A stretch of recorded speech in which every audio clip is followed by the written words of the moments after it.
জামাত খুব কৌশলে এদিক সেদিকগুলি কথা বলতেছে, তার পরেরগুলি যে দলগুলো আছে এর ভিতরে এগুলো তো চরম ফ্যানাটিক এবং চরম উগ্রপন্থা। ইতিহাসকে মুছে দেয়া বা উল্টে ফেলা, সেই চেষ্টাটা কিন্তু অব্যাহতভাবে হয়েছে বলে শেষ পর্যন্ত তারেক রহমানকে এই সত্যি উপলব্ধি করতে হয়েছে যে এই শক্তিকে মোকাবেলা করা দরকার। সামনে নির্বাচনটা আরও যখন কি পূর্ণমাত্রায় শুরু হবে, এটা বাড়বে এবং এটা সম্ভবত আমার যেটা ধারণা যে নির্বাচনের পর সরকার গঠন, এই ধারাটা থাকবে। আমরা ভাবছিলাম মাঝখানে যে বোধহয় স্বাধীনতার পক্ষে বিপক্ষে, মুক্তিযুদ্ধের পক্ষে বিপক্ষের এই শক্তির এই যে বিভাজনটা যেটা আওয়ামী লীগ তৈরি করছে সেটা থাকবে না।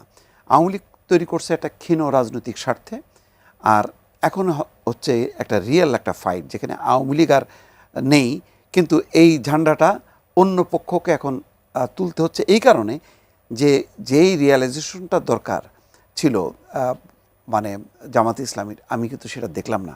বরং আমি দেখছি যে সাম্প্রতিক সময় এসে তারা বাংলাদেশের মুক্তিযুদ্ধ, স্বাধীনতা এবং শেখ মুজিবুর রহমান সম্পর্কে উদ্দেশ্য করে যে সমস্ত উক্তি বাক্য মানে ব্যবহার করছে, তাতে মনে হচ্ছে যেন স্বাধীনতা মুক্তিযুদ্ধটাই একটা খারাপ জিনিস এবং ওইটাকে বাদ দিয়ে আমরা ওই যে শুরু করব হচ্ছে এই 24-এর এই যে অভ্যুত্থান, এটাও তো ধারাবাহিকতার আছে। 69-এর গণ অভ্যুত্থান, মুক্তিযুদ্ধ, স্বাধীনতা, স্বৈরশাসন বিরোধী আন্দোলন, তারই প্রেক্ষাপট। এটা তো এই না যে এটা মানে কোনো একটা ইতিহাসকে মুছে দেয়া বা উল্টে ফেলা, সেই চেষ্টাটা কিন্তু অব্যাহতভাবে হয়েছে বলে শেষ পর্যন্ত তারেক রহমানকে এই সত্যি উপলব্ধি করতে হয়েছে যে এই শক্তিকে মোকাবেলা করা দরকার।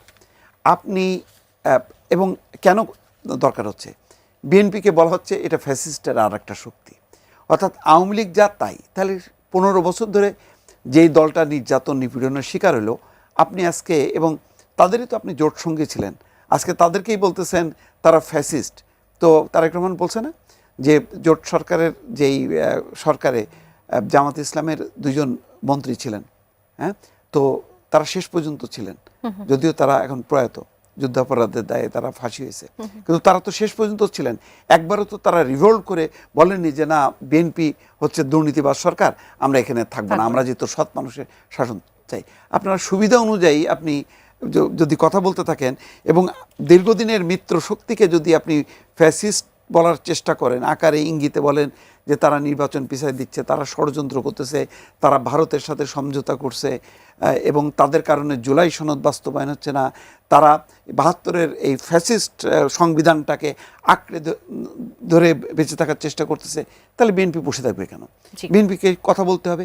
আর কথা বলতে গেলেই জামাতের বিরুদ্ধে ওই একটাই বিষয়, স্বাধীনতা মুক্তি। যারা নির্বাচনের সময় এলে তসবিহ নিয়ে ঘোরে, তারাই ধর্ম নিয়ে ব্যবসা করে। ধর্ম নিয়ে কি আসলে ব্যবসা করা যায়? আর ধর্মের যে ট্যাবলেটের কথা বলা হচ্ছে, সেটা কি জনগণ গিলবে? না, গিলবে না, কিন্তু আমাদের যেই সাধারণ মানুষ তারা তো একটু বিভ্রান্ত হয়। আমাদের ধর্মভীরু মানুষ, তাদেরকে এক ধরনের সুড়সুড়ি দেয়া, এই পুরনো রাজনীতি এটা, এবং এটা সাম্প্রতিক সময় বেশ বেড়েছে। আপনি দেখেন যে তারা যে বিভিন্ন আন্দোলনটা করছে, এই আন্দোলনটা কার বিরুদ্ধে? আন্দোলনটা তো আসলে সরকারের বিরুদ্ধে না, এটা বিএনপির বিরুদ্ধে পরিষ্কারভাবে। আমি বলি কেন তারা তাদের পয়েন্টে আন্দোলন করছে। আচ্ছা, বিএনপিরও তো অনেক পয়েন্ট আছে, তারাও যদি আন্দোলন করে তাহলে পরিস্থিতিটা কি দাঁড়াবে? কিন্তু তারা কিন্তু একবারও চিন্তা করলো না যে এই সরকার জামাতের, এই সরকার বিএনপির, এই সরকার জনগণের, এই সরকার গণ অভ্যুত্থানের। তাহলে গণ অভ্যুত্থান, জনগণ, বিএনপি এবং জামাত সব মিলায় যদি এটার যদি সৌজন্যবোধ থাকতো, তাহলে কিন্তু রাস্তায় নেমে তারা তাদের পয়েন্টে আন্দোলন করতো না। এখন দেখেন, এবং আজকে তারা যে কয়েকটা বিভাগীয় সমাবেশ করলো, সেই সমাবেশগুলোতে কি বলতেছে? কেউ বলতেছে ইসলামী বাংলাদেশ হবে, কেউ বলতেছে যে ধর্মের ভিত্তিতে সব কিছু আইন কানুন চেঞ্জ করতে হবে।